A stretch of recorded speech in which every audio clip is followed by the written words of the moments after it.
Hello Wayfarer, welcome to the Drawnbridge, the channel where we propose good practice for creating great art and stories for your video game. I'm Gianluca, but you can call me Gian.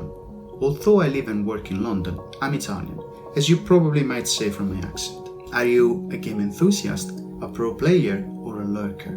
Are you an artist or a writer dreaming to access the game industry? Maybe you are a game student, a researcher, or an educator. Well, if you're one of these or just a curious mind, you are in the right place. Grab a snack, get comfortable, and listen to my proposal. You rush every day from one task to another. I offer you a moment of peace and relaxation. Take a deep breath in, fill your chest, exhale. Do you feel better? Good, let's start. What is the Drawnbridge? No, it's not a meditation channel, it's a video game channel. Here I want to illustrate good practices for making art and creating stories for video games. If you want to develop and understand video games, access the industry, become a better storyteller, or simply chill out while exploring our passion, you are in the right place. At the end of this video, I'll give you my personal advice for developing the necessary skills to make a great game.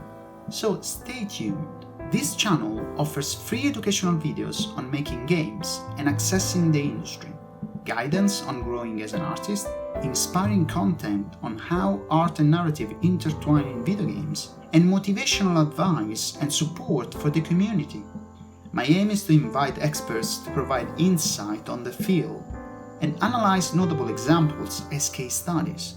I also provide professional feedback and consultancy on your game if you need it. Here are some examples of the content that you can find in this channel. We will discuss the archaeological aspects of designing levels for the Uncharted and the Tomb Raider series, and the implications of using certain architectures in Dark Souls. We will find connections between brutalism and the environment art for Control. We will look at the use of color in giving cues to players about where Aloy should hold on to while climbing in Horizon Zero Dawn. Does yellow say anything to you? What does yellow stand for in color theory? We will get lost in philosophical debates on Silent Hill, on how much Thief 2 draws from the Victorian art, and what's the animation process for Hollow Knight.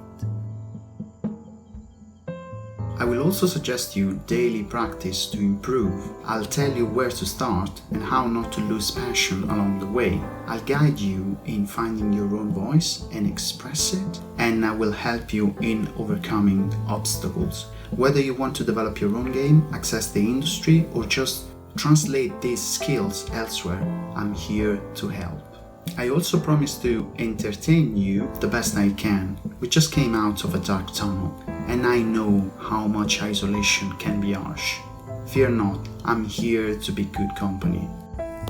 Finally, I want to offer you a gateway from our frantic world and give you a moment to rest, maybe close to a bonfire.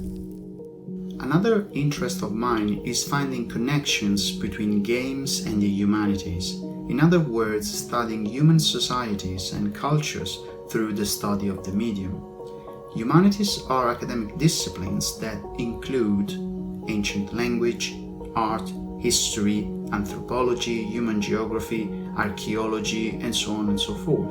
Video games have significant links with these subjects, and this is of particular importance to comprehend this form of art in its entirety.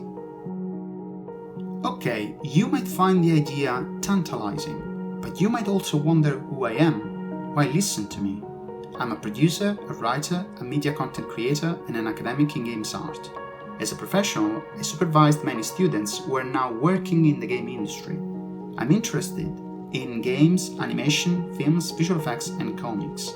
As a kid, I was the one telling scary stories to my friends. As a teenager, I was the dungeon master of my party. As a PhD student, I shot weird shorts and studied visual effects. In my whole life, I made all sorts of projects, from music to comics, from films to alternative reality games. Now I want to use what I learned to discuss video games and motivate you.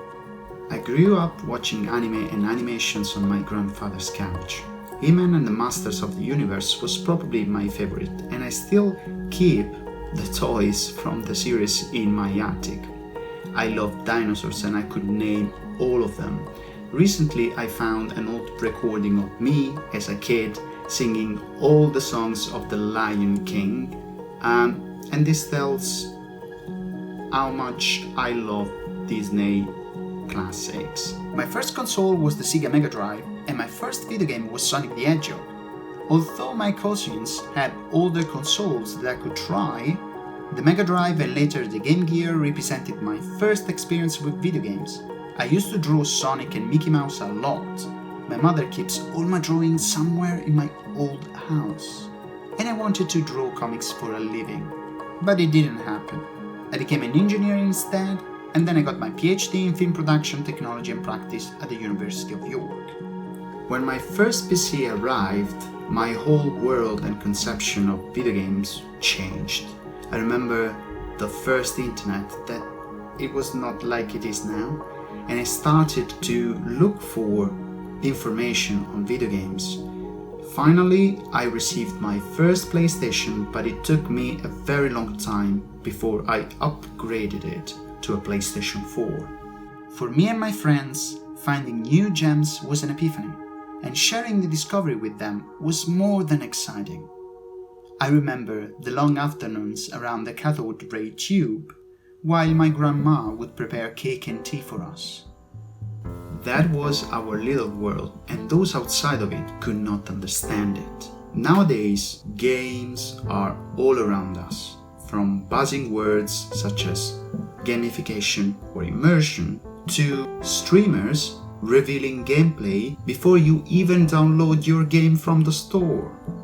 The way we consume this medium has substantially changed, but one thing has remained the same: how the well-calibrated mix of art and narrative keeps us glued to the screen, hyping us before the launch of a game and making us want more once we complete it. My belief is that the most successful narrative video games out there put the human being at the center of them. Technology is always secondary, a mere tool that evolves in time and serves a higher purpose. In my humble opinion, wannabe developers should be less concerned about what engine to use, what programming language to learn, and so on. A course in philosophy, art history, psychology, and geography would make the difference in shaping your view as a developer. Did I convince you? If so, like the video, subscribe, hit the bell, share it with your friends on your social networks, and brace yourself for this journey. It will be a cool one that will make us discover things that you have never thought about. I'm excited already. I hope you are too. Until next time, stay safe.